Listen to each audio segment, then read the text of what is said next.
Uyu Kitoko muri kureba kuri screen yanyu amakuru ari kuzenguruka ku mbuga nkoranyambaga aravuga ko ngo ashobora kuba yitabye Imana azize indwara y'umutima nk'uko byatangajwe n'umukecuru babanaga mu gihugu cya Canada. Numva umukecuru aranyandikira bari kurira bose bigenza biti ngo Kitoko ngo yishwe n'umutima. Ari hano muri Canada ariko sinzarakuye amakuru kabisa, ariko arabimbwiye kandi sinzi ko ashobora kukumbesha ko ibyo bintu yarambwiye n'umutima umwishe kabisa. Ndagira ngo rero munyemerere mbabwire byinshi bifite aho bihuriye n'iyi nkuru yakomeje kugenda izenguruka ku mbuga nkoranyambaga, dore ko hari n'abatangiye gukora live bavuga ko bababajwe no kumva iyi nkuru yuko umuhanzi Kitoko ngo yaba atakiri kubarizwa kuri ino si y'abazima. Rero ndagira ngo dufate akanya kugira ngo tushakishe amakuru afite aho ahuriye n'iyi nkuru y'akababaro, dore ko abanyarwanda muri rusange bacuze umuborogo cyangwa se bashenguwe no kumva ino nkuru. Gusa ariko nta muntu n'umwe urayihamya cyangwa se ngo ayihakanye, ariko hari andi makuru twaje kuza kuba twamenya ari nayo ngiye kubagezaho aka kanya ka none. Reka mbabwire ko nge muri kumva ni Kizo nk'ibisanzwe, hanyuma ndagira ngo mufate isegonda rimwe mukande subscribe kugira ngo mutazajya mucikwa n'izindi nkuru nkomeza kugenda mbategurira. Ubwo kuba batazi kwiyandikisha ni ukureba munsi y'ino video bagakanda ahantu handitse ijambo subscribe, icyo gihe bazajya bakurikirana inkuru zacu kandi bazibone mu ba mbere.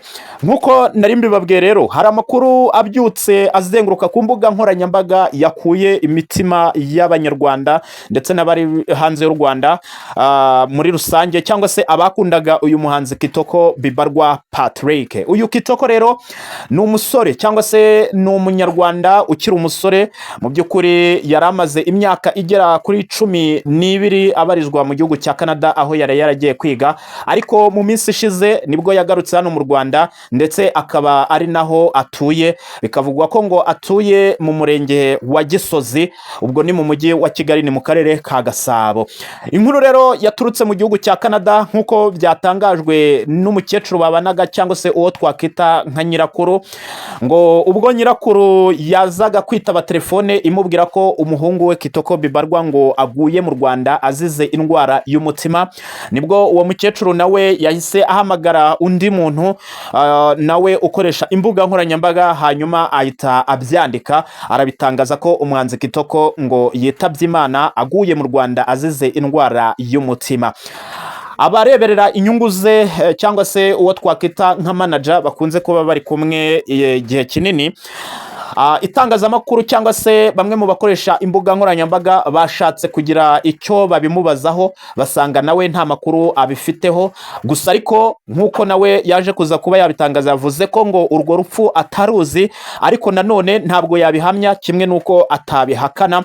Gusa ariko nawe byaba bimutunguye cyane, nibwo rero nawe yahise akora ibishoboka byose kugira ngo abe yamenya nimba koko umuhanzi Kitoko yaba yitabye Imana.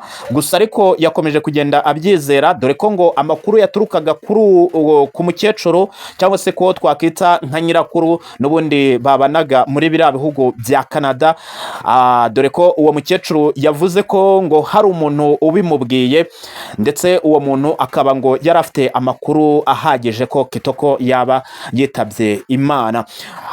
Ako kanya rero inkuru ikimara kuba kimomo, abanyarwanda bamaze gucika umugongo ku bw'umuhanzi wabo bakundaga, nibwo twagerageje gushakisha amakuru. Gusa ariko andi makuru twaje kuza kuba twamenya nuko umuhanzi Kitoko ngo yatashye muri aparitema yabagamo cyangwa se muri aparitema abamo iba ku Gisozi, ngo ubwo umusekirite yamukinguriraga mu masaha y'isa 4 z'ijoro nibwo Kitoko yaratashye aparika imodoka muri parikingi nk'uko bisanzwe, arangije akuramo inkweto ajya mu nzu araryama. Kuva icyo gihe ngo yaratarongera gusohoka. Itangazamakuru ryabajije uwo umucungira umutekano niba atigeze gusohoka, hanyuma umusekirite avuga ko Kitoko ngo ashobora kuba aryamye atari yasohoka.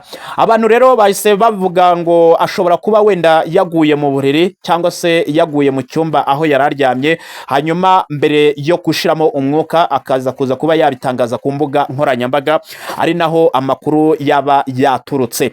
Nibwo rero itangazamakuru ryahise rihamagara ureberera ureberera inyungu ze mu muziki cyangwa se manager we nibwo bamutumye kujya kureba muri iyo paritema acumbitsemo, hanyuma aragenda asanga icyumba cye kirafunze ariko akomeza gukomanga cyane, dore ko ngo uyu Kitoko ngo nta kintu na kimwe yavugaga.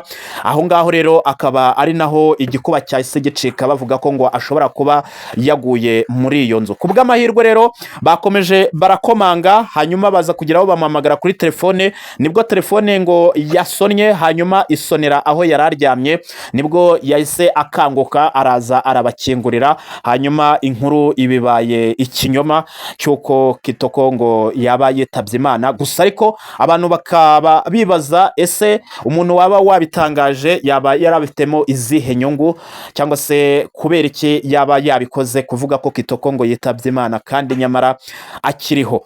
Nk'uko rero nari mbibabwiye, aya ni amakuru anyomoza ayo mwari mumaze kumenya, cyangwa se ngira ngo murabyumvise ko Kitoko ntabwo yitabye Imana nk'uko biri gukomeza kugenda bivugwa ku mbuga nkoranyambaga. Kitoko arahari kandi ameze neza, dore ko Kitoko yaje kuvuga ko nta kintu ari bubivugeho kubera ko ngo atari ubwa mbere bamukozeho inkuru nk'izi ngizi, ahubwo yatunguwe cyane no kumva abantu cyangwa se abanyarwanda bibakora ku mutima kandi bari basanzwe babibona. Gusa ariko bitewe n'ahantu inkuru yari yaturutse, dore ko ngo iyi nkuru itari yaturutse mu Rwanda ahubwo yari yaturutse aho yahoze, ndetse igaturuka no ku muntu we wa hafi, by'umwihariko kuri uwo mukecuru cyangwa se nyirakuru wo mu muryango we, dore ko ari we wahatangaje avuga ko ngo abo mu Rwanda bagomba gushakisha amakuru kubera ko afite amakuru y'uko Kitoko bibarwa ngo yaba yitabye Imana nk'uko nawe yarabimenyeshejwe kuri telefone. Kitoko rero yavuze ko ibyo ngibyo ari ibisanzwe, basanzwe n'ubundi bamubika, ariko we ngo yamaze kubimenyera, bityo abanyarwanda nibatuze. Ku murongo wa telefone rero byumvikanye ko Kitoko ahari ndetse anameze neza, nk'uko uwo manager we cyangwa se uwo ureberera inyungu ze yamusanze mu cyumba ndetse anamushyira kuri telefone, ijwi rye rirumvikana. Reka mbashimire cyane rero mwe mwari munteze amatwi, ngira ngo aho ngaho murasubijwe. Asigaye abari bababajwe n'iyi nkuru, ngira ngo murumva ko rwose ari igihuha. Kitoko ameze neza, ahubwo mukomeze mumukunde ndetse munakurikirane ibihangano bye, nubwo hari abari batangiye kuvuga ngo agiye nta kana asize, ariko Kitoko ni umuntu uhisha ubuzima bwe ku mbuga nkoranyambaga, cyangwa se we icyo abantu bamuziho ni uko bamenya ibihangano bye, ariko ibijyanye n'ubuzima bwe bwite ntabwo aba ashaka kubisana ku mbuga nkoranyambaga. Ashobora kuba uwo mwana amufite cyangwa se nanone atamufite, gusa ariko igihari ni uko Kitoko tumuzi nk'umuhanzi ndetse abantu bazi indirimbo ze. Reka mbashimire cyane, twongere tubonane n'ubundi mu bindi biganiro bikurikira.